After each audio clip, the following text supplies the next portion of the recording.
My parents called me a past mistake at their weddings, so I exposed their darkest secret in court. And watched their lives crumble. My name's Alex, a 28-year-old man, and I guess it's time to tell my story. I grew up in a tiny town in Ohio, one of those places where everyone knows each other, whether you want them to or not. You walk into the local diner, and someone's already got your usual coffee order ready. It's the kind of place where news spreads faster than wildfire. My parents, Diane, a 52-year-old woman, and Robert, a 54-year-old man, were the big stars back in the day. High school sweethearts, you know the type, captain of the football team, head cheerleader, the whole small-town love story. They got married right after high school, and for a while, they were the couple everyone looked up to. For the first few years, it was good, or at least that's how it seemed to me as a kid. We had this cozy little house with a picket fence, the kind that felt like it came straight out of a cheesy movie. There were photos of the three of us all over the place, family barbecues, birthdays, Christmases by the fireplace, the works. If you looked at us from the outside, you'd think we were the perfect family. But you know, when you're a kid, you don't really notice when things start to crack. You just think everything's normal. I guess I started picking up on things when I was about 8 or so. I remember the first time I heard my parents really arguing, not the usual stuff like whose turn it was to take out the trash or what show to watch. No, this was different. It was late at night, and I was supposed to be asleep, but I heard their voices through the wall. My mom was yelling, and my dad was yelling back. I don't remember exactly what they said, but I remember lying there, my heart pounding, feeling like something was really wrong. It was the kind of yelling that makes you feel small, you know, like you just want to shrink and disappear. After that, the fights became pretty much a nightly thing. It didn't matter what time it was, their voices would echo through the house. Sometimes I'd hear plates clinking or a door slamming. I'd bury my head under my pillow, trying to drown it out, but in a house that small, there's really nowhere to hide from it. The weird thing is, during the day, they'd act like nothing happened. My mom would still pack my lunch, and my dad would give me these half-hearted smiles before heading to work. It was like they were trying to keep the act going, but even as a kid, I knew something was off. Things really took a turn when my dad lost his job at the factory. The factory was basically the backbone of the whole town. Most of the people I knew worked there, including my dad, and when it shut down, it was like a domino effect.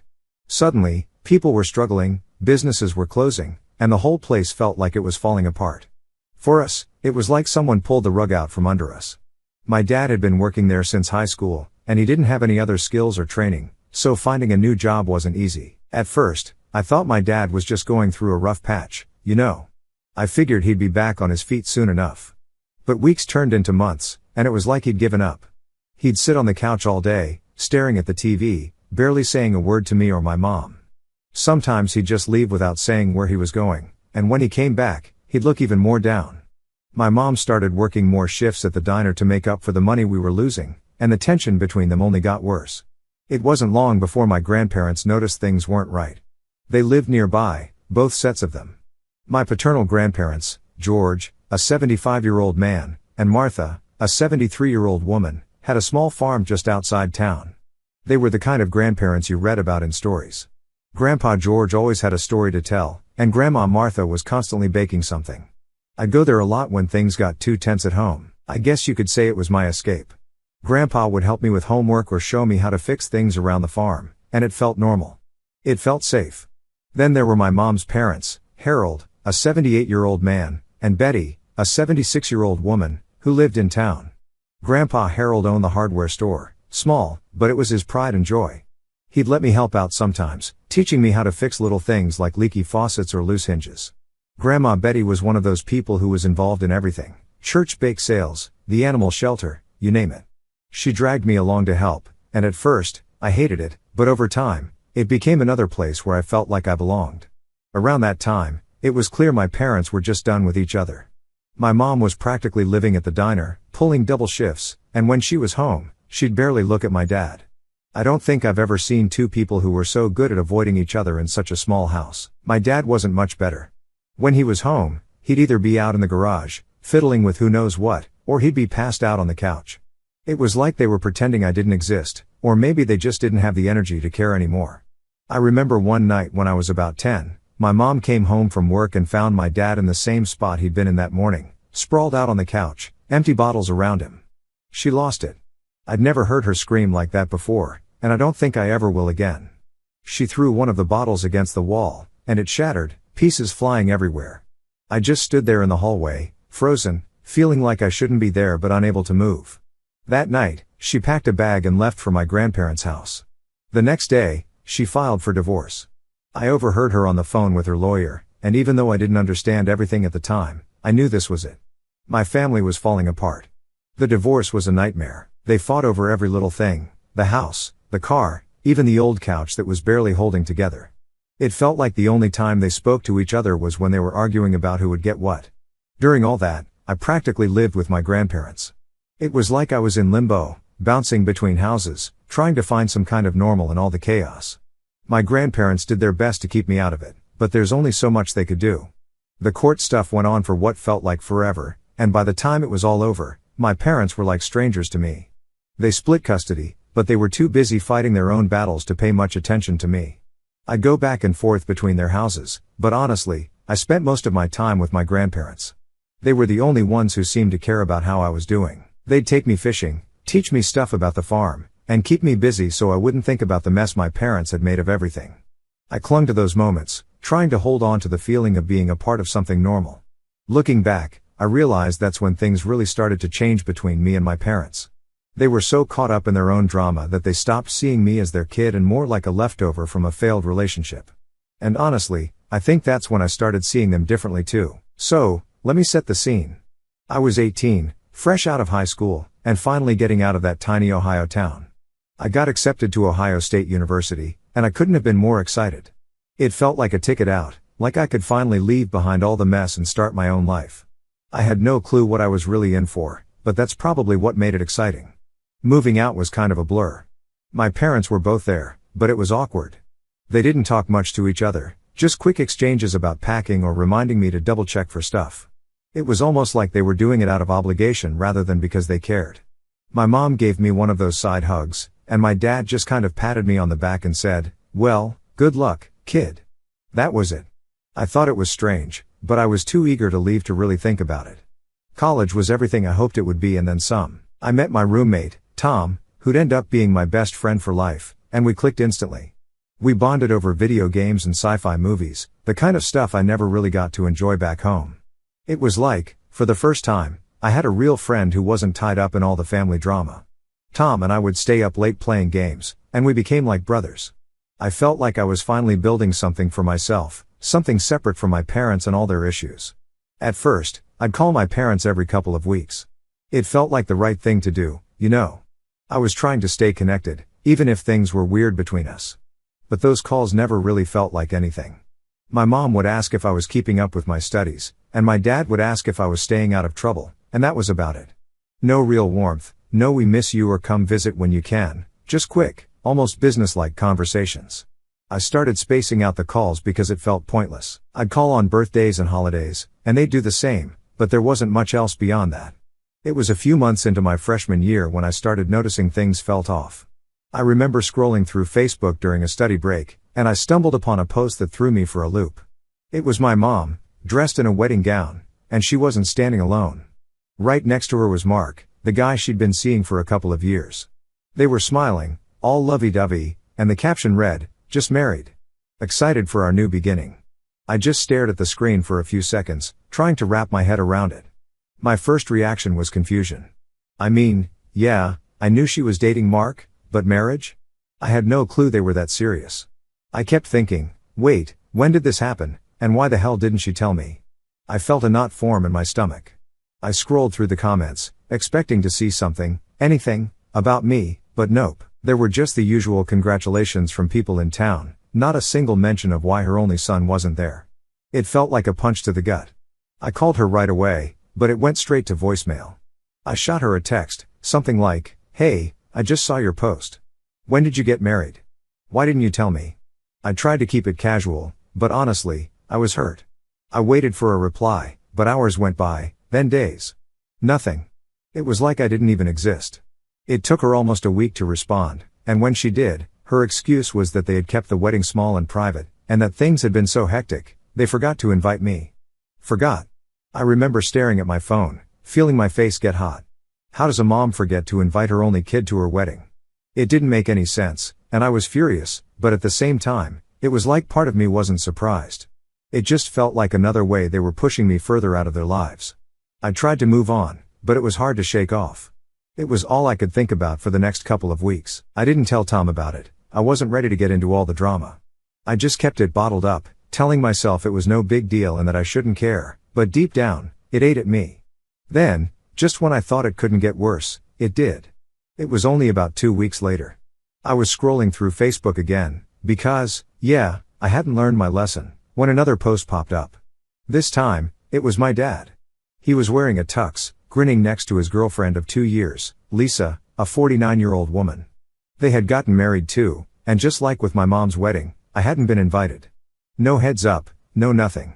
It was another just married post, with a bunch of people in town commenting about how happy they were for them. I didn't even hesitate. I called my dad, and when he actually picked up, I laid into him.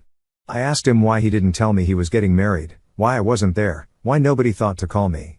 His response was something I'll never forget. He laughed, he actually laughed, and said, "Alex, who wants their past mistakes showing up at their wedding when they're starting fresh?" I just sat there, stunned. My own father called me a past mistake, like I was some kind of burden he couldn't wait to be free of. I don't know if he meant it as a joke, but it didn't feel like one.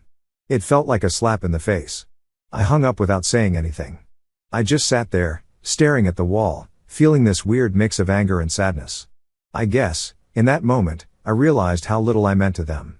It was like they were moving on with their lives, and I was just a reminder of everything they wanted to leave behind. I didn't know what to do with all that. I felt stuck, like I was spiraling. I tried to distract myself with school and work, but it kept gnawing at me. So, I called my grandparents. They've always been my safety net, and I needed to hear their voices.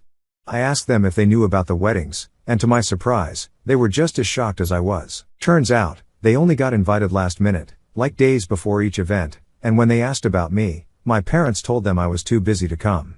That was when everything started to click. My parents had lied to them too. My grandparents were furious, and honestly, so was I, but beyond the anger, there was this deep, sinking feeling. It felt like my parents had decided somewhere along the line that I didn't fit into their lives anymore. They'd both moved on and found new people, and there was no room for me in their new lives. Hearing my grandparents so upset made me realize that it wasn't just me they were cutting out. They were pushing away everyone who had ever cared about them. It was like they were burning bridges left and right, and we were all just caught in the fallout. At that point, I didn't know what to think. I was hurt, angry, and confused all at once. I didn't know why they were doing this, but one thing was clear: this wasn't just a misunderstanding. It was a choice they made, and I was the one left picking up the pieces. So, after the whole wedding disaster, I needed answers. My parents' behavior was so out of line that it felt like there had to be more going on.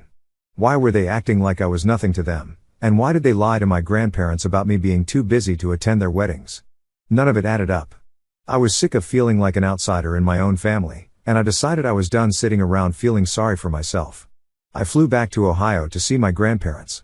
It had been a while since I'd been home, and even though the memories of my parents' mess made me dread going back, I felt like I needed to be there. When I stepped off the plane and saw the familiar sights, the tiny regional airport, the faded posters advertising local tourist traps, the single luggage carousel squeaking as it circled, I felt a weird mix of nostalgia and anger. I had so many good memories here, but it felt like everything was tainted now. My paternal grandparents, George and Martha, picked me up. They were happy to see me, but I could tell they were worried too. Grandma Martha kept asking if I was eating enough, if I was taking care of myself, and Grandpa George kept making jokes, trying to keep the mood light. But even in the car ride back to their farm, I could feel this tension, like we all knew there was something we needed to talk about, but no one wanted to start. When we got back to their place, it was like stepping into a time capsule. Everything was just as I remembered: the old farmhouse, the porch swing, even the smell of fresh baked bread coming from the kitchen. It felt like home in a way my parents' houses never did. We sat down at the kitchen table, and after some small talk, I decided to just rip the band-aid off. I asked them point blank why my parents didn't want me at their weddings and why they had lied about me being too busy. That's when they both exchanged this look, and I could tell they had something they hadn't told me. Grandma sighed, and Grandpa rubbed the back of his neck, like he was trying to figure out where to start. Finally, Grandma said, "Alex, there's something we need to tell you. We didn't want to get you involved, but it's time you know the truth." She pulled out a manila folder from the drawer by the table and handed it to me. Inside were a bunch of papers, legal documents, signed agreements, and receipts. At first, I didn't know what I was looking at. Then it hit me. These were loan agreements, the kind of stuff people sign when they're borrowing a lot of money. And at the top of one of the documents, I saw my parents' names and the words college tuition. Turns out, my grandparents had lent my parents a significant amount of money when I got accepted into Ohio State. My parents told them they couldn't afford to pay for my education on their own, so my grandparents agreed to help, thinking they were investing in my future. The loan was supposed to cover my tuition, but when I added up the numbers, it was way more than what college should have cost. I felt my hands tighten around the papers as I realized my parents had taken advantage of them. Grandpa leaned forward and said, "We wanted to help you, Alex. We thought it would be good for you to know your parents had a hand in your education, that they were supporting you. We hoped it might bring you all closer." Grandma nodded, her eyes looking sadder than I'd ever seen. "But your parents haven't paid back a single dime. It's been 6 years since you graduated, and they've made no effort." Hearing that made me feel sick. I'd gone all these years thinking my parents had scraped and saved for me, that they were the ones who sacrificed, but it wasn't them. It was my grandparents, and they had lied to me the whole time. I felt my face heat up, my chest tight. It was like everything I'd believed about my parents just crumbled right there at that kitchen table. I asked them why they hadn't told me sooner. Grandma explained that they didn't want to put me in the middle of it. They knew my relationship with my parents was already strained, and they hoped my parents would eventually do the right thing and start paying back the loan. "We didn't want to cause any more damage, especially when you were doing so well in school and starting your own life," Grandpa said. "But after what they did with the weddings and the lies, we couldn't keep quiet anymore." I didn't know what to say. I felt angry, hurt, and confused all at once. It was like every time I thought I'd hit rock bottom with them, there was always something worse. I felt stupid for not seeing it earlier, for believing they cared about me even a little. I could tell my grandparents felt guilty for not telling me, but I didn't blame them. They were only trying to protect me, unlike my parents, who were clearly only looking out for themselves. I stayed silent for a while, just staring at the papers. My grandparents let me sit with it, not pushing me to say anything. When I finally spoke, I asked what they planned to do next. That's when Grandpa told me they were considering taking legal action. They'd reached out to an old friend of his who was a lawyer, and he said they had a strong case. There was a clear breach of contract, and given the amount of money involved, they could sue for payment. Hearing that was a mix of relief and anxiety. On one hand, I felt glad my grandparents were finally standing up for themselves. They'd done nothing but help my parents, and they deserved justice. But on the other hand, it felt like things were about to get even messier. A lawsuit meant dragging everything out into the open, and in a town like ours, people talked a lot. I knew this was going to become the latest gossip, and I felt bad for my grandparents having to deal with all that. I asked them if they were sure about going through with it, and Grandpa nodded. "Alex, we can't let them get away with this. They've taken advantage of our kindness, and they've hurt you in the process. It's time they face the consequences." Grandma squeezed my hand and said, "We've always been there for you, and we're not going to let them do this to you or us any longer." That night, I stayed up late, sitting on the porch swing, staring up at the stars like I used to when I was a kid. But instead of feeling the calm I usually did, all I felt was anger. I couldn't believe how selfish my parents had been. They didn't just steal money, they stole trust. And the worst part? They tried to make me believe they were the ones who had sacrificed for me. It was like they were rewriting history, and I was the fool who bought it all. The next morning, we drove over to my maternal grandparents' house to fill them in. They were just as upset, maybe even more so. Grandpa Harold, the practical one, had already spoken with his lawyer friend and was all set to move forward.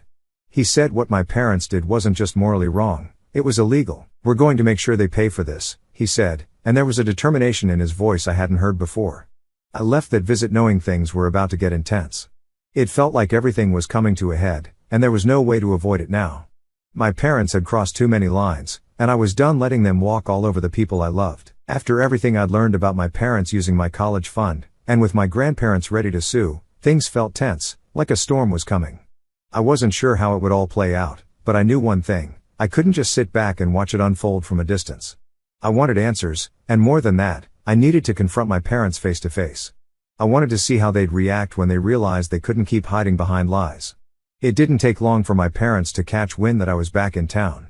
In a place like ours, news spreads fast, and I'm sure some relative or well-meaning neighbor must have let it slip.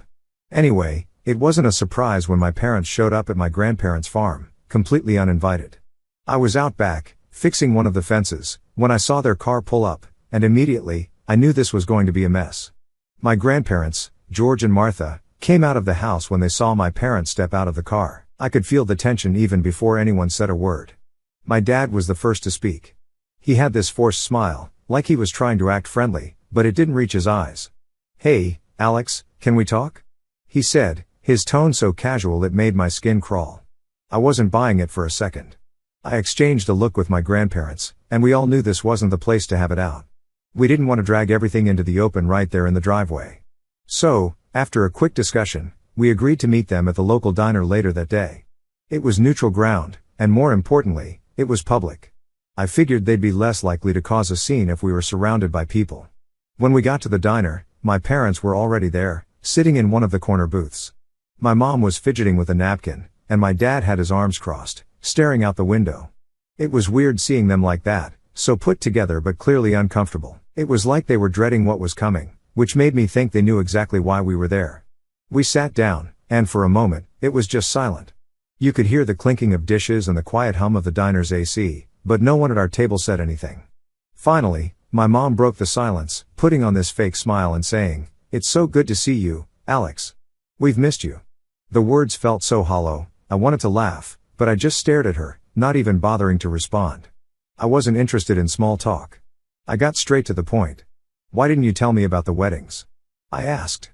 "And why did you tell Grandma and Grandpa that I was too busy to come?" My dad scoffed and leaned back, crossing his arms tighter. "You know, Alex, we wanted a fresh start. We didn't think dragging our past mistakes into it would be helpful." That word again, mistakes. I felt my fists clenching under the table. My mom jumped in, trying to smooth things over. "It wasn't like that, Alex. We just thought you wouldn't want to come. You've been so distant lately, and we figured it was better this way." She gave me this look, like she was trying to make me feel guilty for not being more present in their lives, and it made my blood boil. "You didn't invite me because you wanted a fresh start?" I shot back. "You didn't invite me because you were ashamed, and you didn't want to face the truth about everything you've done." My dad rolled his eyes and muttered, "Here we go." That's when I brought up the college fund. I told them how I'd found out they borrowed money from my grandparents and never paid it back. Their faces dropped. My mom's eyes widened, and my dad's jaw tightened. They knew they'd been caught. Instead of apologizing or showing any kind of remorse, they started making excuses. My mom said, "We always meant to pay it back, but we hit hard times, and it just got complicated." She acted like it was no big deal, like borrowing a huge sum of money and not paying it back was just a small misunderstanding. My dad, on the other hand, tried to downplay the whole thing. "It's just money," he said, shrugging. "I'm sure your grandparents are fine without it." That was the last straw for my grandparents. Grandma Martha, who'd been sitting quietly the whole time, finally spoke up. She looked my dad straight in the eye and said, "It's not just money, Robert. It's trust. We trusted you to do right by Alex, and you didn't. You've done nothing but lie and take advantage of us." I've never seen my grandparents look so angry, and I think it shocked my parents too. My mom tried to put on the waterworks, her eyes filling with tears as she said, "We never meant for any of this to happen. We were just trying to get by, and we thought things would turn around." She reached for my hand, but I pulled back. I wasn't going to let them manipulate me with their fake apologies and crocodile tears.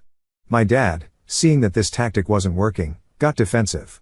"You know what? Maybe if your grandparents didn't hold on to their money so tightly, we wouldn't be in this situation." He slammed his fist on the table, making the silverware rattle. At this point, people in the diner started glancing our way. I could feel the heat rising in my face, not just from the anger but from the embarrassment of having this scene play out in front of everyone. Grandpa George stood up, his voice firm. "That's enough. We're done here. We've given you enough chances, and you've done nothing but take and lie. The next time we meet, we'll be in court." My parents looked stunned, like they couldn't believe my grandparents were actually following through. My mom tried to say something else, but my grandparents walked out, and I followed. As we left, I could hear people whispering. In a small town, it doesn't take much for a rumor to start, and I knew by the next morning, everyone would be talking about how my parents' dirty laundry was being aired out in the middle of the diner. Part of me felt bad for my grandparents, knowing they'd have to face that gossip, but another part of me felt relieved. My parents couldn't hide anymore, and I was done playing along with their lies. Back at the farm, I sat down with my grandparents. They were upset, but they also seemed determined. We talked for a while, and they reassured me that they were making the right choice. "We have to stand up for what's right," Grandpa George said. "And we have to show them that actions have consequences." I could see how much it hurt them to be in this position, but I also knew they were doing it because they cared about me. Later that evening, We got a call from Grandpa Harold's lawyer friend. He told us the case looked strong, and we had a solid shot at winning. It was good to hear, but it also felt heavy. This wasn't just some legal battle, it was a family war, and even if we won, there was no coming back from this. The damage was already done. That night, I lay in bed, thinking about everything. I thought about how different things could have been if my parents had just been honest. But they weren't, and they never would be. They only cared about themselves, and it was time they faced the consequences. I knew things would get messy, and I knew the town would talk, but for once, I didn't care. I was done covering for them. It was time for them to finally take responsibility for everything they'd done. The lawsuit started moving fast. Grandpa Harold's lawyer friend didn't waste any time. He knew what he was doing, and with all the evidence we had, he was confident we'd win. But the whole thing felt like a cloud hanging over us. Even though my grandparents and I were prepared, I couldn't shake the feeling that this was going to get uglier before it got better. And, well, I was right.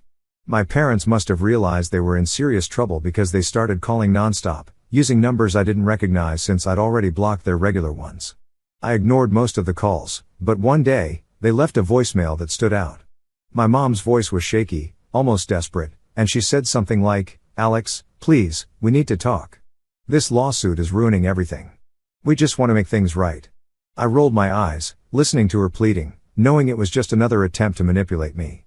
A few days later, my grandparents got a similar call. This time, my dad was the one practically begging. "If this goes through, we'll lose everything," he said. "We're already struggling, and if the court rules against us, we're done for." He tried to guilt-trip them, talking about how their new lives were falling apart because of the lawsuit. It was all very porous, and not once did he apologize for what they did. They were only sorry because they got caught. Despite all that, my grandparents stayed firm. They told them, "If you want to talk, we'll see you in court."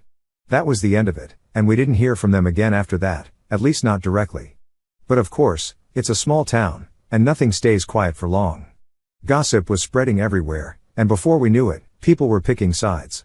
Some folks thought my grandparents were doing the right thing, standing up for what was owed. But others, especially people close to my parents, accused us of being vindictive and trying to ruin their lives. I tried to ignore the chatter, but it was hard. Every time I went into town, I'd catch people staring or whispering. One time, I overheard someone say, "It's a shame what they're doing to their own son, but I guess that's what happens when money's involved." It was infuriating, knowing that some people still saw my parents as victims, even after all the lies and manipulation. But I kept reminding myself that this wasn't about what people thought. It was about getting justice for my grandparents. The court date finally came, and it felt like everyone in town knew about it. My grandparents, their lawyer, and I all showed up early. We were prepared for a long, drawn-out fight. But when we got there, we saw my parents sitting outside the courtroom, looking completely defeated. My dad was staring down at the floor, and my mom was holding her head in her hands. They didn't even look up when we walked past. Just as we were getting ready to go in, their lawyer approached us. He asked if we could talk privately before the hearing started. My grandparents agreed, but I could tell they were on edge, and honestly, so was I. We followed him into one of those side rooms, and when we sat down, he started laying it all out. Apparently, my parents had hit rock bottom. My mom's boss at the diner had caught wind of the lawsuit through town gossip, and she ended up losing her job. My dad had been forced to sell his truck, which was pretty much the only asset he had left, and he'd taken a low-paying job just to make ends meet. But that wasn't the kicker. Both of their new spouses had walked out on them when they found out about the lawsuit and the money my parents owed. They bailed. My parents were left with nothing, and they were desperate to avoid further ruin. The lawyer told us they wanted to settle. They were willing to pay back every cent they owed, plus interest, by selling their houses and cars. They also promised to write formal apologies to me and my grandparents, admitting their wrongdoing. It was a lot to take in. Part of me felt this rush of satisfaction, like they were finally facing the consequences of their actions. But another part of me felt this weird sense of sadness. I mean, it was my family, and even though they'd hurt me so much, seeing them fall apart like this was rough. My grandparents and I talked it over with our lawyer. We had the upper hand, and we could have pushed for more, but in the end, my grandparents decided to accept the settlement. I think they just wanted it all to be over. They'd been through enough, and they didn't want to drag things out any longer than they had to. It was a chance to put this whole ugly chapter behind us, and they took it. The next day, my parents signed over their assets and handed in the written apologies. I remember reading my dad's letter, and for the first time, it felt like maybe he understood what he'd done. He wrote about how he knew he'd failed me as a father and how he regretted calling me a mistake. My mom's letter was similar. She admitted to using me as an excuse to get money from my grandparents and apologized for all the lies. It was weird, reading those words, seeing them finally own up to everything, but at the same time, it didn't feel like enough. After everything was signed and settled, my grandparents invited my parents to join us for lunch as a kind of peace offering. I wasn't sure it was a good idea, but I went along with it. We met at the same diner where everything had blown up before. The atmosphere was heavy, and no one really knew what to say. My parents looked like shadows of their former selves, exhausted and broken. We tried to make small talk, but it was awkward, with long silences that felt like they lasted forever. At one point, my mom reached across the table, like she wanted to hold my hand. I pulled back, and she gave me this look of hurt. "Alex, we really are sorry," she said quietly. "We know we messed up, and we're trying to fix it." I nodded, but I didn't say much. It wasn't that I didn't believe her, it's just that the trust was gone. Words weren't going to fix that. It would take time, and honestly, I wasn't sure if time would be enough. We wrapped up the lunch with polite goodbyes. My grandparents hugged my parents, but I kept my distance. I could see they were trying, and maybe one day things would be different, but right then, I needed space. I'd spent so many years trying to be a part of their lives, only to get pushed aside. Now it was my turn to step back and figure things out for myself. The next few weeks felt like a blur. My grandparents got the money from the settlement, and they were finally able to relax, knowing they got back what was owed to them. I went back to Chicago, but this time, I made a promise to visit my grandparents every other weekend. I realized how much they'd done for me over the years, and I didn't want to take them for granted anymore. They'd shown me what real family looked like, people who stuck by you no matter what, even when things got rough. As for my parents, I decided to keep my distance. I told them I needed time and space to heal, and that if there was any chance of a future relationship, it would depend on their actions, not just their words. It was hard to walk away, but I knew it was the right thing to do. In the end, this whole experience taught me a lot. It showed me that blood doesn't always make a family, actions do.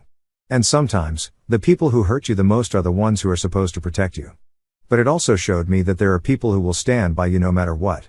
For me, those people are my grandparents, and I'm lucky to have them. So, that's where things stand. The lawsuit is behind us, my parents are dealing with the fallout of their choices, and I'm focusing on the people who actually care about me. It's not the ending I wanted, but it's the one I got, and for now, that's enough.